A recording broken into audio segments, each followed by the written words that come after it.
Back to the race for the White House this morning. President Biden is slipping in support from non-white voters. This is according to new polling analysis that we want to share with you. The New York Times reports that the president commands an average lead of 74-19 over President Trump among black voters and a 50-40 lead among Hispanics across a dozen national polls so far this year. The Times also finding that on average, 53% of non-white voters prefer President Biden compared to the 28% who support President Trump, significantly off the mark set by Biden back in 2020.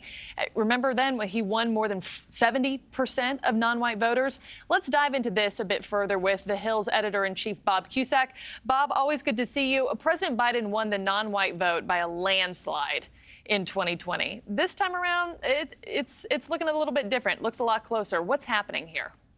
Well, Marky, these are troubling numbers for the White House and the president, and these numbers have to improve. And I think it really boils down to the economy and a couple other factors that are related to the economy.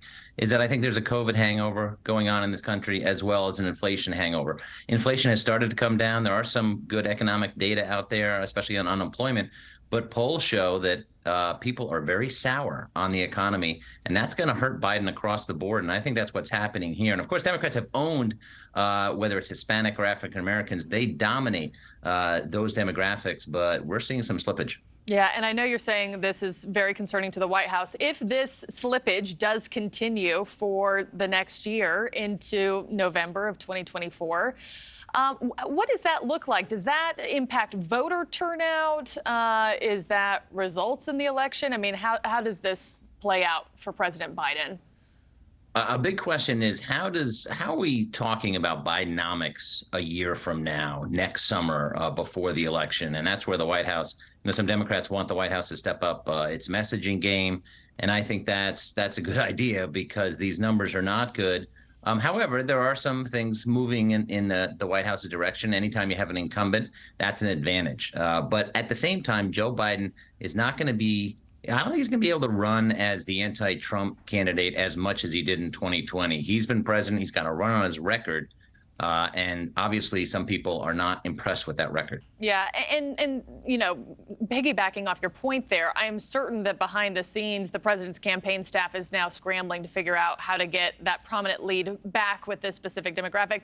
What does President Biden need to do or need not do to regain that support?